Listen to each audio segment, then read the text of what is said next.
¿Cómo aconsejarías a una esposa de fe reformada casada con un católico relacionado con enseñar a sus hijos la verdadera palabra de Dios y conocer y amar a Dios?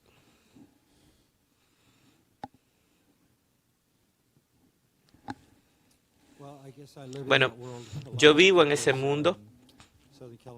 En California del Sur hay muchos hispanos. Es muy común conocer personas de Asia, por ejemplo, que han sido criados como católicos y luego su esposo, su pareja, se convierte y hay muchas cosas que ocurren. A veces los sacan de la iglesia, no les dejan leer la Biblia en la casa, no pueden comunicar el Evangelio a los niños, en otros casos no le importa. Y eso toma diferentes modalidades y cada caso con el cual trabajas es diferente. Pero la idea es, en Primera de Pedro, debes honrar a tu esposa a tu esposo al ser una esposa sumisa, pero también tienes un estándar más alto, como dice el apóstol. ¿A quién obedecemos? ¿A ti o a Dios? Yo debo obedecer a Dios. Debes demostrar como esposa, esposo, que tu obediencia a Dios te hace mejor esposa para Él, en cualquier área, en cualquier forma, una mejor madre, en cualquier forma. Eso es lo que debes demostrar, no que eso es un antagonista en la familia. Ese es el balance. Eso toma un poco de virtud. Debes ser cuidadoso. Honras a tu esposo, le enseñas a tus hijos a respetar a tu esposo. Eso es algo necesario si quieres ser exitoso en la crianza. Y detrás de todo eso debes comunicar la necesidad de orar por este esposo que no se ha convertido, porque el tema aquí es que amamos a papá, pero él necesita a Jesús. Y mientras él puede resistir los esfuerzos de su esposa, las peticiones de los niños y sus oraciones son muy poderosas. Eso es más o menos la instrucción general que le daríamos a alguien en esa situación, aunque es muy diferente cada caso. En Hechos 17:27 se refiere a la humanidad que busca de Dios y lo encuentra, pero en otros pasajes dice que el hombre no busca de Dios. Con estas iglesias más populares ahora de buscadores, ¿cómo entendemos el concepto de buscar de Dios? Cuando tú hablas de Hechos 17, él está citando uno de sus poetas paganos y habla de personas buscando a Dios, en un sentido le están buscando, pero lo están tocando, palpando a Dios. Cuando los apóstoles, sin embargo, explican cuál es la condición del hombre en sí, el apóstol Pablo dice claramente que nadie, y eso es una negación universal, nadie en su estado natural busca a Dios. Ahora, Tomás de Aquino tuvo que responder esa pregunta hace siglos atrás. ¿Por qué pareciera que las personas a nuestro alrededor no son creyentes en Cristo? Parece que estuvieran buscando a Dios, cuando el apóstol dice claramente que nadie busca a Dios. Y Aquino responde la pregunta de esta forma. Dice, pero también observamos personas buscando cosas que solo Dios les puede dar. Y desde nuestra perspectiva sabemos que la única manera que vamos a sentirnos libres de la culpa es si venimos a Cristo. Si van a encontrar paz, solamente va a ser en Cristo. Si van a encontrar significado para la existencia, solamente va a ser en Cristo. No, que están sin esperanza.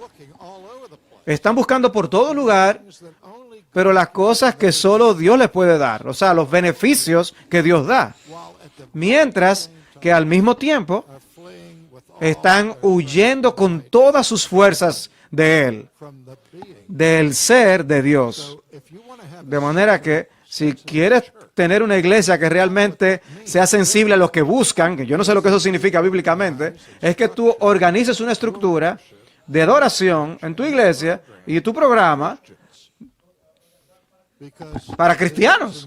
Porque la razón porque existen las iglesias en primer lugar no es para evangelismo, son para adoración y para la reunión de los santos, para que se dediquen al estudio de la palabra de Dios, la oración, la comunión y el partimiento del pan.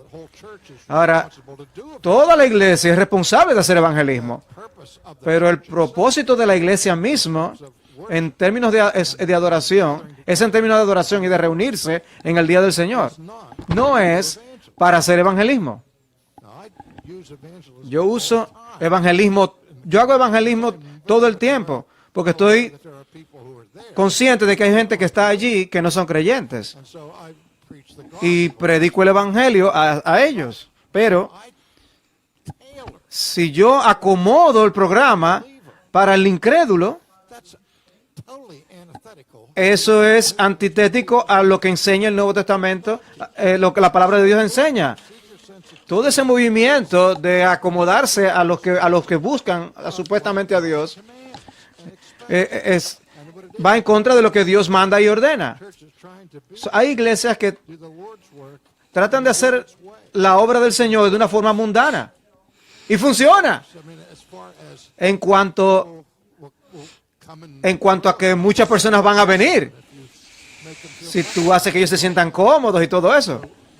De manera que cuando hablas de esa sensibilidad de los que están buscando, lo que quiere decir históricamente que tú diseñas conscientemente la adoración para el incrédulo. Y eso es locura.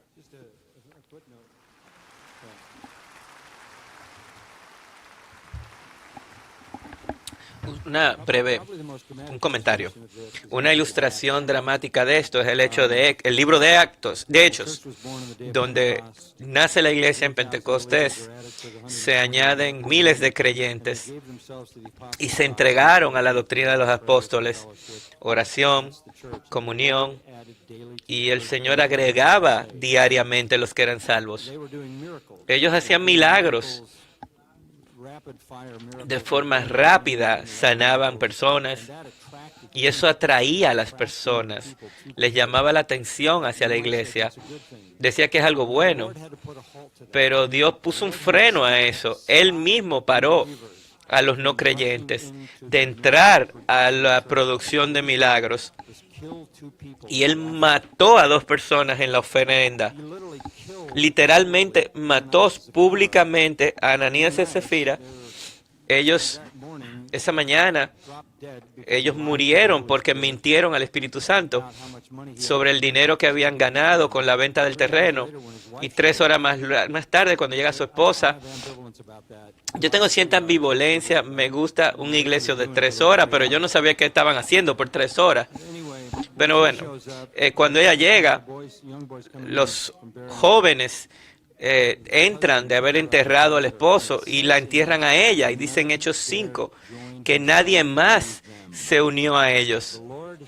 El Señor cerró la puerta en el libro de Hechos sobre los no creyentes que entraban a la iglesia buscando las señales, las maravillas, y les dio temor por la santidad de ese lugar. Y cuando la iglesia se recupera, cuando recupera su entendimiento trascendente de lo que es la adoración, y cuando se dedica a la gloria y al honor de Dios y su santidad, hace que la afirmación que Dios quiere que haga al mundo, y Él agregará a aquellos que Él ha llamado soberanamente.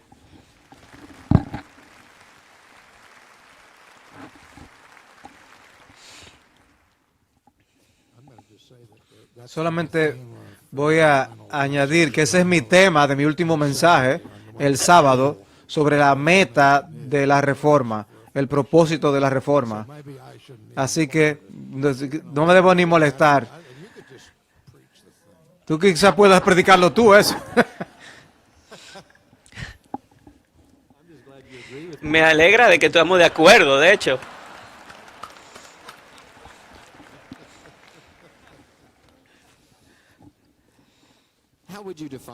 ¿Cómo definirías un maestro falso?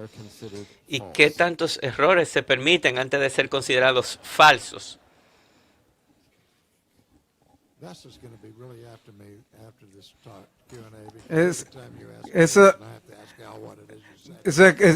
a haber problemas con Al Mohler después, porque siempre tengo que preguntarle a él qué fue lo que dijo, porque él me está diciendo cuál fue la pregunta. Pero mi aparato que me ayuda a escuchar me está causando problemas con el aparato de respirar también.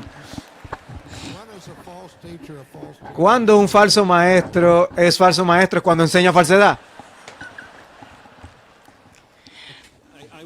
Yo agregaría quizás a eso, amén, pero creo que en el Nuevo Testamento hay una reserva clara de eso, no solo para el que enseña falsamente, pero el que no recibe corrección, que se resiste a la corrección. Apolos era un falso maestro, pero cuando fue corregido, cuando le enseñaron cómo predicar de mejor manera, él lo aceptó. Así que hay una diferencia entre falsas enseñanzas, cualquiera arrancando, especialmente enseñando algo falso. Es muy diferente a ser un falso maestro que no acepta corrección.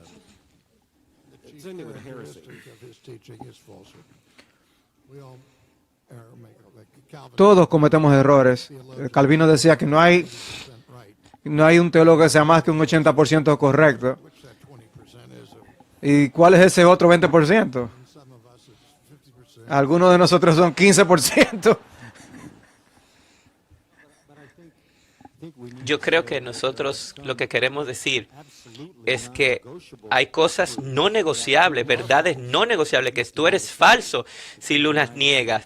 La Trinidad, la deidad de Cristo, la muerte sustitutiva de Cristo, la salvación por gracia, por obras, por fe, el Evangelio. Esa es la base de la verdad que salva. Eso es no negociable. Tú puedes quizás no entender el bautismo o algo así.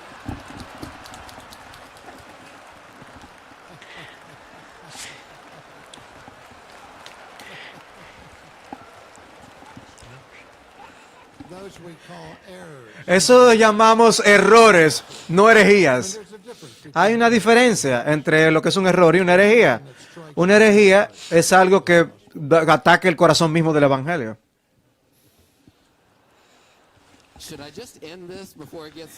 Yo creo que yo voy a tener que poner fin a esto antes de que se ponga feo.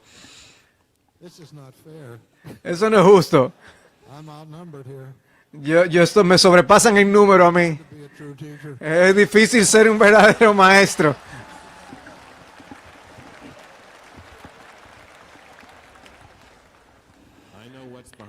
Yo sé lo que hay atrás de eso.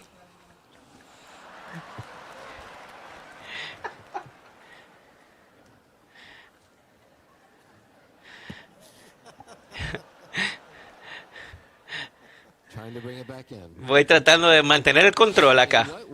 ¿En qué formas nuestra cultura actualmente está sacando de la iglesia? Es una buena pregunta. Tiene que ver con las personas que andan buscando también.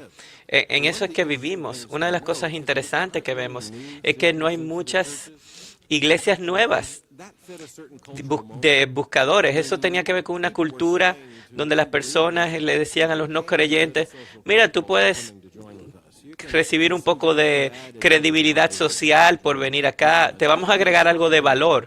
Si tú vinieras y estás con nosotros, te vamos a dar sentido a tu vida sin amenazarte. Pero como se ha endurecido el mundo y la secularización, la gente va a pagar un capital social si estás con alguien que predica el Evangelio. Es un riesgo ser miembro de algunas iglesias. En otra época, alguien podía, con su familia, criarlos, llevar una vida sana, tener credibilidad. Bueno, pues se unía a la iglesia. Eso es lo que la gente hacía. Es un cristianismo cultural. Ahora puede ser que tu trabajo sufra por ser parte de una iglesia bíblica que enseña el Evangelio. Desaparece esas iglesias de término medio. No voy a usar el término persecución, pero hay un endurecimiento, hay oposición y quizás sea persecución eventualmente, pero la gente corre un riesgo al estar con nosotros. Y esas personas que están ahí en el medio van a desaparecer porque la presión de ambos lados va a ser muy fuerte.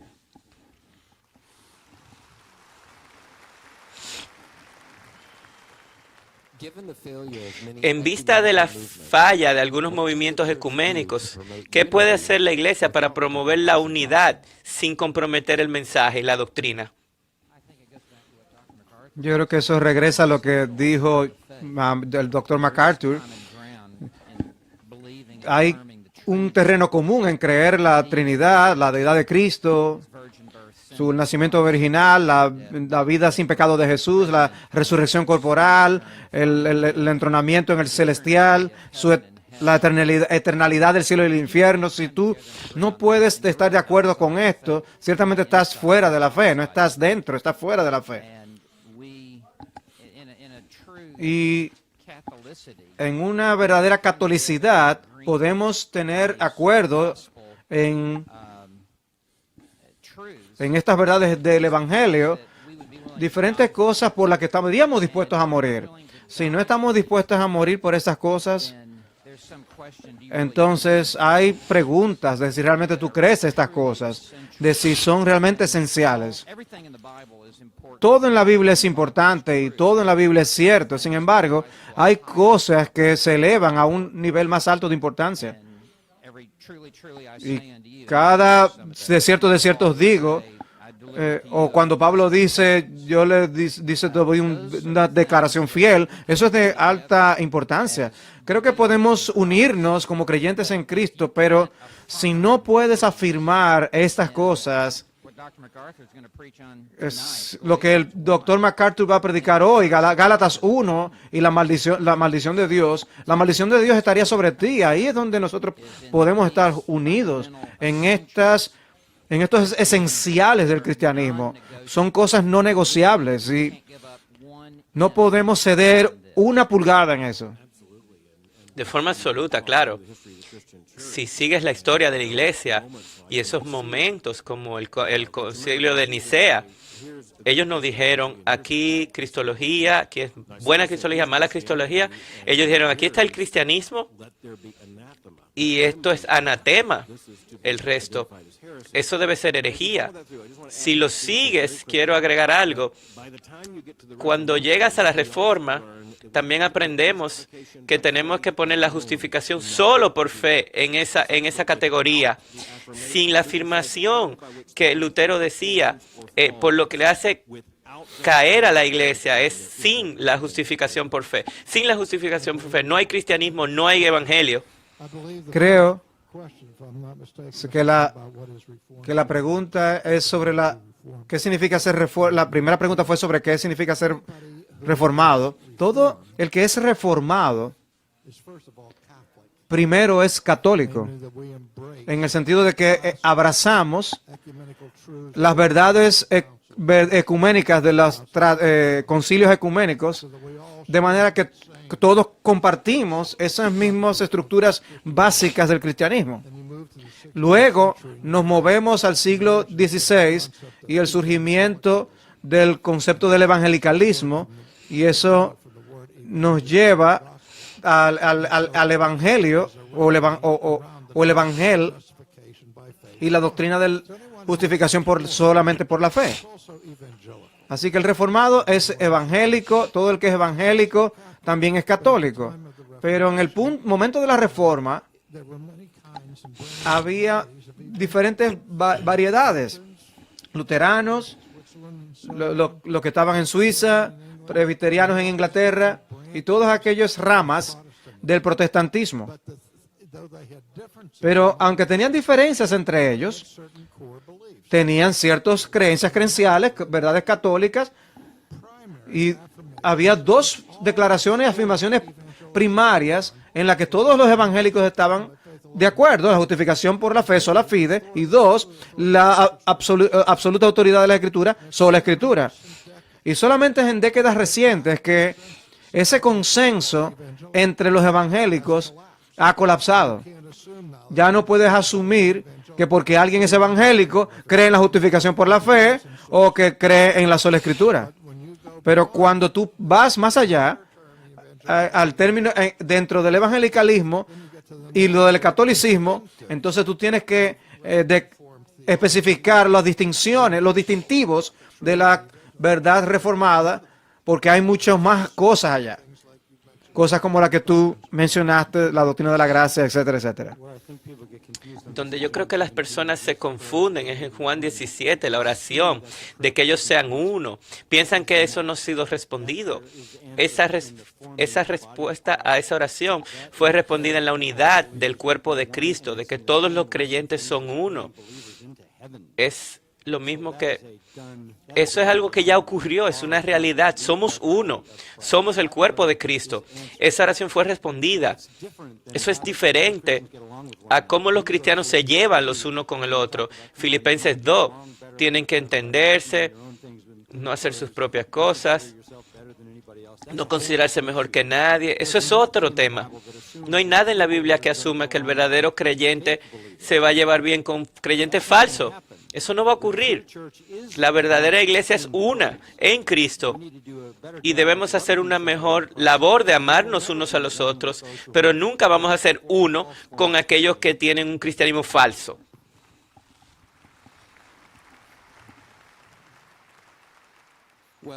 Bueno, esa fue nuestra última pregunta para esta sesión. Antes de cerrar, Dr. MacArthur va a salir a firmar unos libros, pero el resto tiene un anuncio especial. Podemos darle las gracias a nuestros panelistas.